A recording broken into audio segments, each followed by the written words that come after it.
I'm Aaron from PhoneDog.com, and two things are for sure. It's part 2 of a dogfight battle, that's 1, and 2, it is Friday, my friends. Nexus 4, DROID RAZR HD. Let's put them together in a pre-weekend shootout and see which one comes on top. But first, special thanks to our partners at Best Buy Mobile for giving us devices like the Nexus 4 and the RAZR HD for using our One Paw Bandit giveaway game. When you walk into Best Buy Mobile, they'll make sure you're hooked up with their walkout working program. Get your email, your camera settings, all that stuff ready to go, so when you walk out the door, you don't have to worry about it at Best Buy Mobile. Nexus 4, DROID RAZR HD, Part 2. Let's do this.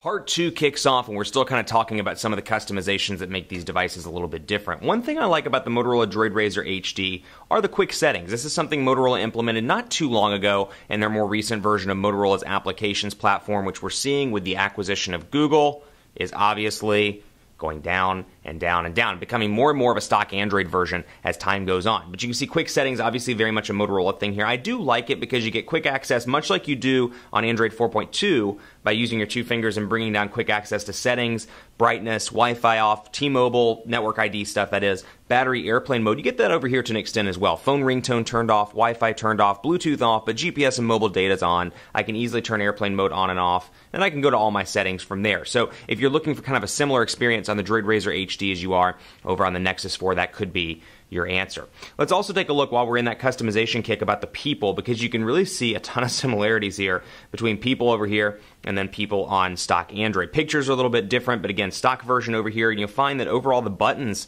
are very similar. They're becoming more and more of a merged platform. So we'll look at Bill Stevenson, for example, and you can see, save for a couple of different minor gradient differences in the blue colors, very similar. Menu buttons up in the top right, favorite buttons. We like Bill. He looks really familiar. We're going to go ahead and favorite him on both. So, obviously, never mind, that's a bad joke. It's Friday. It's Bad Joke Friday. Cut me some slack here. But you can see, again, phone, shortcuts to call or message, where shortcuts over here to message. And that's all you get over here. We'll take a look at the phone applications as well, so you can see what those look like, and you got those right here. So again, this is a stock Android look and feel, a little bit more of a Motorola customization here. And instead of text up here, you do have these quick recents, favorites. And I can go into favorites here and then take a look at Bill Stevenson. So apparently these are my two favorite contacts, and as they become favorites, they pop up with these nice big pictures, which is really a useful feature. Let's take a look at speed test as well. I don't want to waste your time too much on this stuff, but we'll take a look at speed test because I do find it particularly interesting to compare T-Mobile's network and the Dallas Metroplex, which is the SIM card that's in this, to Verizon's 4G LTE network in the Dallas Metroplex. So we'll go ahead and load this up. Let's see, this one is on Fort Worth. Let's see if we can at least get this one onto Dallas. But yeah, there we go, perfect. And we'll go ahead and load this one up too. Let's see. Actually, I think that was the one of these was having issues. We're going to go ahead and use blah hosting, if I remember right. One of these was down the other day when I was doing a dogfight. So we're going to change that. We want to get this up in megabits per second. And let's take a look at the speed test here. Now, Verizon quotes 5 to 12 megabits per second on the download, 2 to 5 megabits per second on the upload. That's their guaranteed minimum speeds. T-Mobile doesn't really give that for HSPA+, but you can see it's performing incredibly well here. HSPA+ coming out actually this time around on top of Verizon's 4G LTE in my office in North Dallas. 13.83 megabits per second on the download, 8.25 megabits per second on the download over on the RAZR HD, so keep that in mind. So particularly interesting, I just find these things kind of unique. HSPA+, people are like, I love LTE, it's incredibly fast. In a lot of cases, LTE is incredibly fast. But that said, HSPA+, still got some fight left in it, at least on T-Mobile, with their theoretical peak of 42 megabits per second. Also want to take your attention to Quadrant Standard here so we can see how these are running. Quadrant Standard loading up on both. Let's do a quick processor comparison here. You got a 1.5 gigahertz quad-core Snapdragon S4 Pro over here, 1.5 gigahertz dual-core Snapdragon S4 CPU over here. So quad-core versus dual-core, obviously, and actually I say obviously, but I'm not quite sure that it's optimized for the S4 Pro yet, so we are seeing some interesting speeds. Take it with a grain of salt, but it's not always indicative of day-to-day performance. The one issue I have with the Nexus 4, outside of the fact that I like some of the skins that come with Android and some of the software value adds, the really big thing that I'm having with the hardware itself, the battery life is not that great on the Nexus 4. I'm finding that, for example, we'll take a look at it at the end of the video, but just in the time that the video's been on, I've been doing this two-part series, I think you'll be surprised at how quickly the battery goes down. I have trouble getting more than about 10 hours of use with moderate use out of the Nexus 4, and because the battery obviously is non-removable, it's a little bit of a struggle. What I do like about this one, from the DROID RAZR to the DROID RAZR HD, they upped the battery size. So this now has a 2,530 milliamp hour battery. The RAZR Max HD has a 3,300 still, but keep that in mind.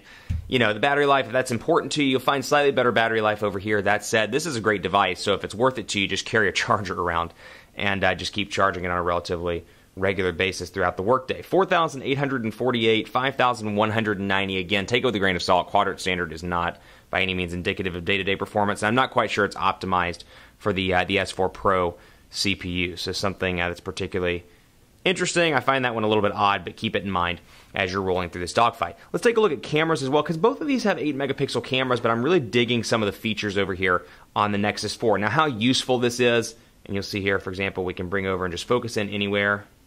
And I can take a look at this, and we'll do, HDR as well. I can switch that out, and then, of course, I can switch around to the front-facing camera. And taking a look at my nifty new microphone. Let me know what you think of the sound on this video. Scene mode, auto, of course, picture size, and then all that good stuff will flip back, so you don't have to look at my ugly mug all day long in this video, at least for the next 6 minutes. And, of course, I've got all my different settings over here, and then I've got the ability to switch between a bunch of different panorama-type stuff. I've got my camera, I've got my video camera, and then this is particularly interesting, this photosphere feature. This is what I was talking about. I don't know how necessarily useful this is, but we'll line it up. I'm trying to get it in the lens here where you can see. Basically, I just line it up to all these dots. Let me see if I can get this one lined up. Surprisingly hard to do on camera, but you can see I can just move around the room and kind of create this photo grid, if you will, kind of a photo circle, and continue to do that as we move on. Now, I don't know how useful these are, but you can post them to Google+, and it's a unique feature, if you will. Over here, Motorola's camera features, that's kind of the one thing where I wish Motorola would innovate a little bit. The camera's really not that different from the Droid 3 or some of these older devices to me.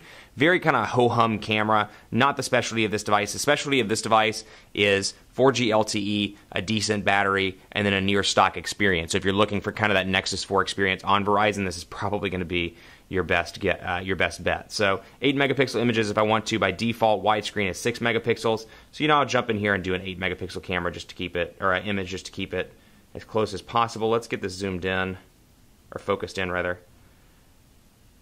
And did not mean to do the flash. It's going to be really washed out, but you can, it's going to be washed out. Let's go ahead and turn that flash off and jump back.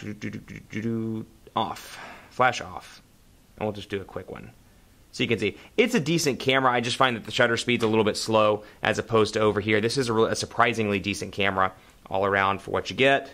Again, keeping in mind the price point of this device. I really like the ability to easily swipe and just go back into kind of the film strip view, as it's saying here, and access my gallery quickly and easily. It's a Windows Phone thing. We saw it on Windows Phone 7. It is now over on Android 4.2. So it's it's a tough battle, like always, between these dogfights because it's very much dependent on your personal use. If you're on Verizon, you have no intentions of switching, the RAZR HD is going to be a great device for you because it brings a near stock version of Android, has some Motorola tweaks, but still nothing too crazy to the Verizon side. Tried and true, they're durable devices. You got a Kevlar back here, which I actually didn't mention in part 1. Kevlar back, so nice and strong. This is going to be your sturdy device with Gorilla Glass. Over here you got a glass back. This is going to be your iPhone device, if you will. You drop it, the glass shatters pretty easily. We've seen just as many issues with Nexus 4 devices as we have with iPhone 5s in terms of dropping them and shattering them by accident. That said, the winner of the dogfight is the Google Nexus 4. I mean, for what you get here, quad-core processor, 8-megapixel camera, Android 4.2, HSPA Plus connectivity. While I wish it had LTE, obviously there's the hack to enable LTE, but I wish it had LTE out of the box for normal consumers.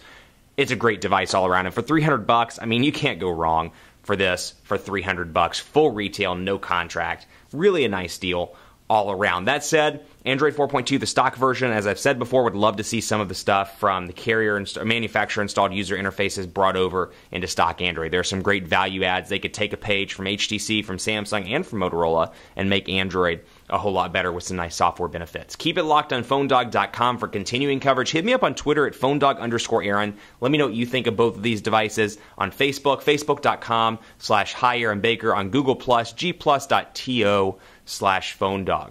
More dogfights to come with the Nexus 4. We're going to do a ton of content around this Nexus 4. I'm really getting it back, and I'm finding that it's a particularly useful device that appeals to a lot of different people. My Straight Talk SIM card was supposed to come today, but it did not, or it looks like it's not going to come, so stay tuned for more content around prepaid as well with the Nexus 4. Thanks for watching. We'll see you next time.